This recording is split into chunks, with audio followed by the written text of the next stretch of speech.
let's read on it together. No?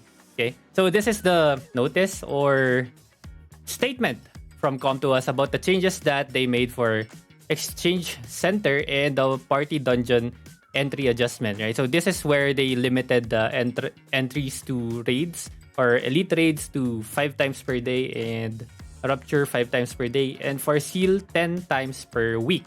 Okay, so this is the change, or this is the statement that they want to tell us, the summoners, before we start or we complain more, because we've already started complaining when it released around the 27th, right? So there was a lot of complaints, especially for players that really want to farm the game on their off times, right? Especially people that are working during the weekdays and they only have their weekends free and they actually want to grind their seals, they want to grind their Naraka equipment. But now they can't because there's a limit, 10 per week for seals and again 5 per day for Naraka, and they can't really just maximize the 5 per day for elite raids because it's sometimes very very tiring to come home and try to grind and you don't really have the energy. No? Okay, so let's see what Com2Us has to say, right? So, yeah. We would like to inform you about the Exchange Center price and Party Dungeon support restriction adjustment updated on April 27. First and foremost, we sincerely apologize. That's fine, no? You apologize, but where's the compensation, I mean, they already gave some compensation for Exchange Center. Where's the compensation for the battle support, Okay, we will provide more explanation about the Exchange Center price adjustment and go through how we will improve it in the future. Okay?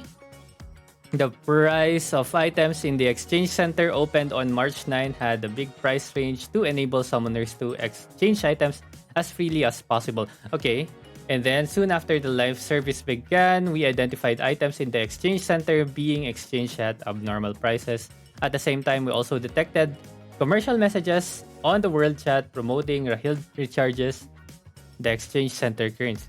At first, we believed these were two independent issues, but soon we realized that the issues were connected. So this is just pertaining to people that are selling Rahilds or doing RMT with Rahilds or real money trading with Rahilds, okay, which is basically so much cheaper than actually buying crystals from the shop and then using those crystals to buy Rahilds from the Exchange Center, right? So the whales also know how to save their money.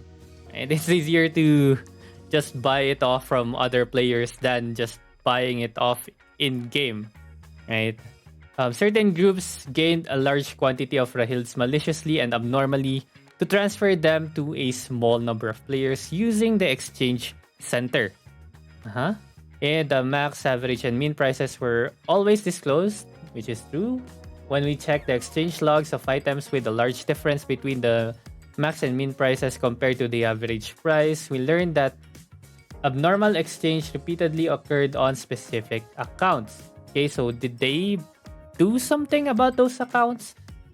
Because if they are able to actually track it, then they can just disable the currencies that they have if they still have some, or hit them with a negative, Some games have done this one, like people had negative Asterite in Ninokuni Crossworlds, people had negative, what do you call the currency on Genshin before as well? Like people had negative numbers on their accounts, so I think it's possible, or just straight up ban them. I don't know, especially if it's a bot farming account, no?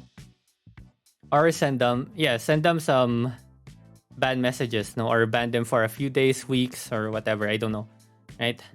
Okay, we took action on abnormal. Oh, okay. What are those actions though? We don't know.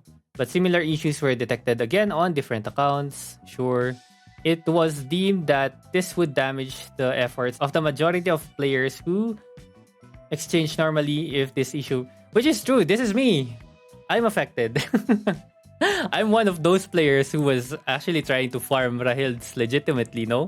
But that dream died when they added the cap on mining and gathering. Right? I was one of those players who was just mining and gathering and then selling my stuff. But it's just not worth the effort anymore since they cap mining and gathering, and then now they limited the prices for the exchange center, right? Okay. And we will continue to monitor yada yada yada. Okay, fine. But again, I think I said this from yesterday already, that or the other day, that the market should have been left as is, or if they wanted to add a minimum maximum price range, they should have added that at the start of the game. Because usually how markets work, the prices are usually dictated by supply and demand, like real markets, right? People did not care initially, or did not care about the stuff that's in the market initially, because not many people are doing their professions yet, which is why prices were very high, because there was very high demand for those people that are doing professions, but very very little supply. And later on, a lot of people will start gathering and mining, and supply will increase. Demand will also start decreasing, because a lot of people will have been done with their professions, right? So prices will normalize over time, and they should have just let it do its thing. But again, we do not condone stuff like the Rahil seller said, exploiting the market for sure, or RMTing, because of course that should not be allowed. There are ways for you to actually purchase Rahilds if you want to purchase Rahilds in game, which is for the whales only. But it should not be allowed, and it should not be condoned, which is what they're trying to fix here, which is understandable. But how they tried to fix it is very drastic and very bad. No? Okay. Anyways, let's talk about the Party Dungeon entry adjustment next. Okay. Party Dungeon is important content of Summoner's War Chronicles. True. We strive to provide enjoyable and convenient gameplay on the global server by making improvements based on data obtained from pre-service regions. Okay? Party dungeons come in various difficulties, each with varying recommended powers, and Chronicles provides exciting battles in manual plays. Exciting? Actually, it is, because of the mechanics per raid, right? Different mechanics per raid, different kinds of monsters that you want to build per raid, which is good, right? Since players have varying skill levels regarding controls, the entry conditions were determined based on the power, an indicator of a player's development level. But we have identified recurring cases of summoners kicking others with low powers from the lobby to clear a dungeon faster. I think this still happens even if the person has a leaf buff, but I think it's more forgiving now with the leaf buff, no? Chronicles team added a new player support system to assist both the helping and help summoners. However, since its introduction, it has been used in a complete... Oh, wait! Okay. So it was actually not there before. That's why I never realized this before when I was playing in NA. When the game first came out for NA during November last year. I never noticed the leaf buff problem for Foggy Prison, because I think, it was just Foggy Prison when I started. So I never noticed this thing about the leaf buff thingy. So, okay, it makes sense that it was a new way, and it has been used for a different reason. But still, my thoughts on this does not change. Just stop doing that. Stop kicking people that does not have leaf buff, especially for the older raids like Foggy Prison, White Shadow Castle. Like, who the hell are even farming for those, no? Like, who the hell is farming for Foggy Prison and White Shadow Castle nowadays? Huh? If you're here in chat, raise your hands. I'm gonna ban you, XT. No. No. So, stop kicking people for White Shadow Castle, Foggy Prison. I think Naraka, most of the people that needs Naraka equipment already has them, no? Like, you can just farm them normally weekly. Like, no one's looking for those equipments right now. No one's grinding for those equipments right now. So stop kicking people with no leaf buffs. Plus, it's also not that expensive to buy those equipment, right? The more expensive ones are the ones in Naraka and the ones in Seal, which is bad now that they added the limitation, right? We're supposed to be farming a lot of the Seal coins right now, because that's very expensive. I think it's around 900 or how much? 900 1k. I don't remember the prices for the weapons or the 6-star equipments in Seal, but they're for sure very expensive, and it's kind of hard to actually just grind for them now. It's much harder because you have 50, I think. You get 50 tokens or 50 coins for each battle support, and if it's just limited to weekly, then that's 500 per week, no? So that's not even enough for one equipment per week, right? It's not enough for one equipment per week. Okay, there you go, 1,200, 1,120. So it's around 1,000 plus. So it's not enough, right? So 10 runs basically just means you get 50 coins, and that's not enough for an equipment. So adding the limit here is so bad, right? So bad. We should not have had this issue, you know? I mean, it's okay to limit, I guess. For me, it's okay to limit probably Rupture now, since we have a lot of sources. I mean, gold is still a problem, for sure. Gold is still a problem. I hope they add more sources for gold, but usually right now it's really just Rupture that we can do it. But since there are some events right now that are giving us a bit of gold, then probably it's forgivable to actually add the limit for Ruptures. But I hope they add more sources for gold, no? Because I think that's the only reason why people are kicking a lot of players in Rupture. But I think if they add more sources for gold and more Skystones as well, not just Battlefield, then I think the problem with Ruptures will be solved. Like, the limit on Ruptures will be okay. But if you don't do that, then, you know, people will still be kicking a lot of times during Ruptures. I think Ruptures is the most annoying one for me. Ruptures, and then of course White Shadow Castle and Foggy Prison. Like, who the hell is still farming this? I just want to get my daily entries and people are kicking me. I don't know why. Right, so yeah, for the max weapon is 1,000.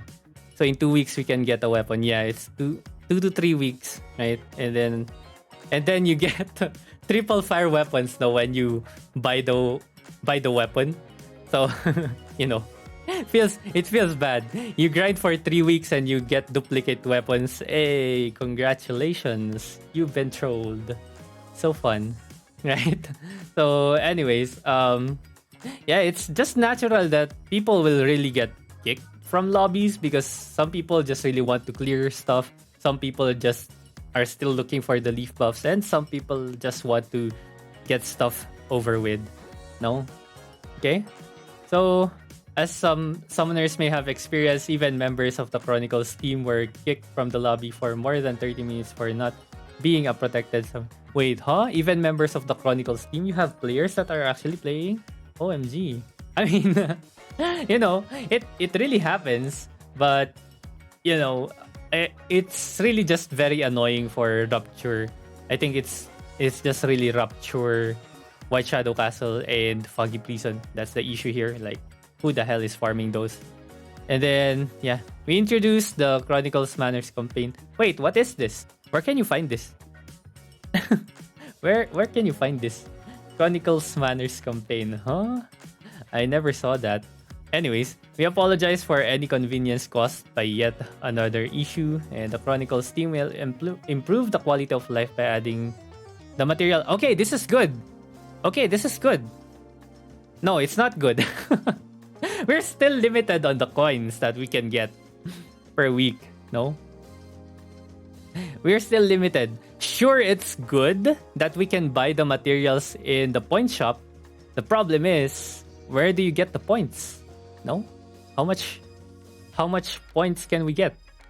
Right? As we've computed, that's 500 from weekly supports, and you get probably 100 to 200 if you don't refresh. It's only going to benefit, or the people that can, especially for the upcoming raid, right? For Twisted Marsh, only the people who can afford the weekly resets, like 750 to 1,500 crystals, can afford refreshing. They're the only ones who can actually afford, or who can actually speedrun buying the equipments that they need. But this is bad for the active players that are actually trying to keep the game alive. Yeah, it's kind of bad for the game, because this is what the active players are doing.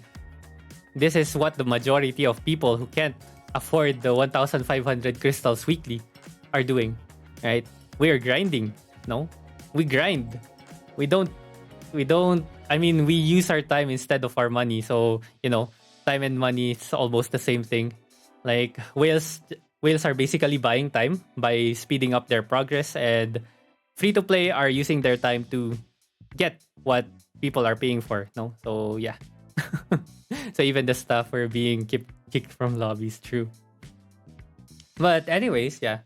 Those are my thoughts for now. It's really bad for sure, and it's okay to put the restrictions. I think for the earlier raids, but I hope they don't really limit it for the newer ones. I don't think it's. I don't think it's a good. It's good to really limit it for the new raids, especially if people really want to grind for the end game equipment, because it's not possible to do it anymore, right?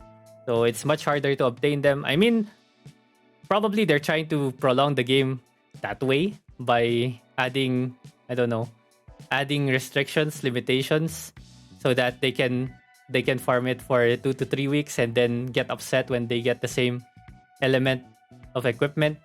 I hope they just make it selectable, no?